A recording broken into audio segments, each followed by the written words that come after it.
가는 길에 부활하신 예수님을 만난 제자들은요, 전인격적인 변화가 일어납니다. 그것을 조금 쉽게 말하면 지정의의 변화. 31절, 그들의 눈이 밝아져 그인 줄 알아보더니.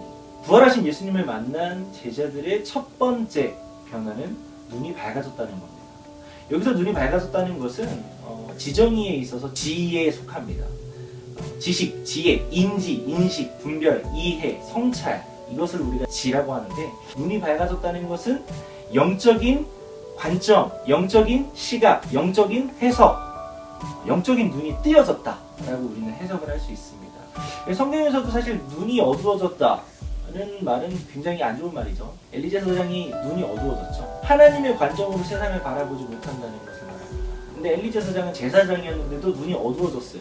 그게 촛대가 넘어가는 거죠. 눈이 어두워졌기 때문에. 그래서 눈이 밝아졌다는 것은 우리들의 삶의 가치관과 시각의 변화가 있다는 것이죠. 지금까지 난 무엇을 위해 살아왔는가? 무엇을 추구하며 살아왔는가? 그리고 과연 그것이 하나님의 시각에서 옳은 것을 추구하고 옳은 방향대로 살아왔는가? 부활 전에 제자들은요, 예수님과 같이 살았잖아요. 그런데도 불구하고 예수님에 대해서 제대로 아는 것이 없었어요. 예수님이 무엇을 원하시는지, 예수님이 이 땅에 왜 오셨는지, 예수님이 왜 죽음에 대해서 말씀하시는지, 왜 예수님이 십자가를 지셔야 하는지, 예수님이 하시는 말씀조차도 제자들은 제대로 이해하지 못했어요.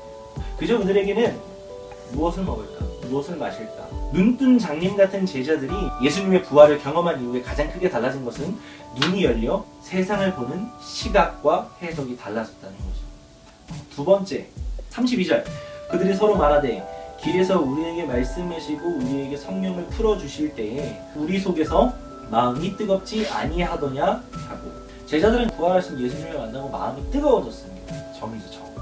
정은요, 감정, 사랑, 희노애락, 열정, 애정, 애착, 배려, 이렇게 표현될 수 있습니다. 엠마오로 가던 제자들은요, 하나님의 말씀으로 마음이 뜨거워졌다는 거죠. 여러분들은 무엇으로 마음이 뜨거워지시나요? 마음이 뜨거워지는 대부분의 이유가 돈이 던 거예요. 있던 돈이 없어지면 마음이 뜨거워집니다. 열이 팍 받죠. 그리고 돈을 많이 벌 수 있다? 마음이 뜨거워지죠.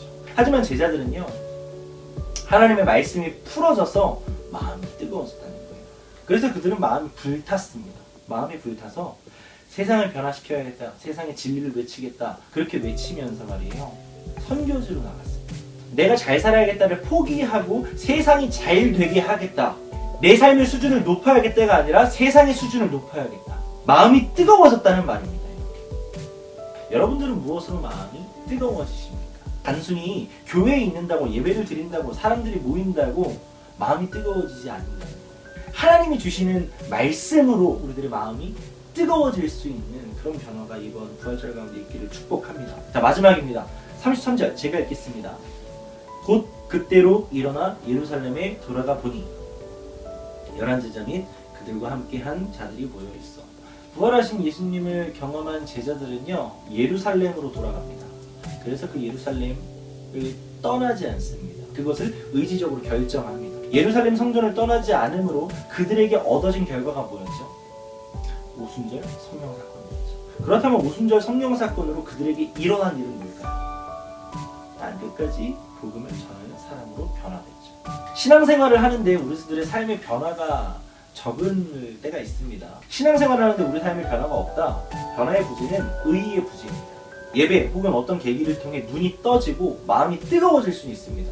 눈이 떠지고 마음이 뜨거워지는 것은 수동적으로도 일어날 수 있어요. 그런데 예루살렘으로 돌아가는 어떤 의지적 선택은 남이 해줄 수 있는 것이 아닙니다. 뜻과 의지를 가지고 어떤 결단과 행함이 없다면 변화와 성장은 없습니다. 진짜 우리가 성장이 있었던 순간은 눈이 떠지고 마음이 뜨거워진 이후에 반복되는 내 삶 속에서 어떤 의지를 가지고 결정하여 예루살렘을, 성전을, 예수님을 떠나지 않기 위한 의지적 행동을 실행할 때 우리의 신앙의 성장은 아마 그때 있었을 것입니다. 우리는 수많은 부활절을 경험했고 겪어왔고 앞으로도 겪을 거예요. 부활절을 경험하면서 변화가 없으면 그건 부활절이 아닙니다. 추도식입니다.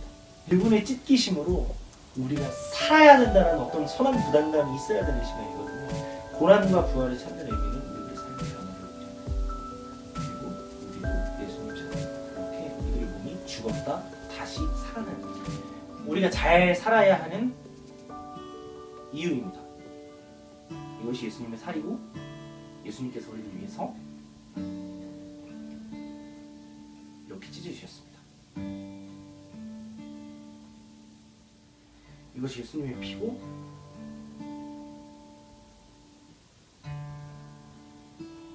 예수님께서 우리를 위해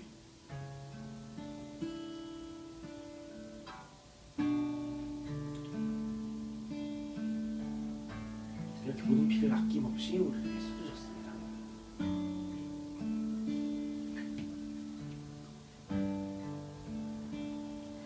그래서 우리가 이제는 우리들의 육으로 사는 것이 아니요 우리를 살리신 예수 그리스도를 인함으로 우리의 나됨은 십자가에 같이 못 박히고 우리가 새로 살아 예수님이 우리들에게 주셨던 그 사랑을 이 땅 가운데 전함으로 이 땅 가운데 하나님의 나라를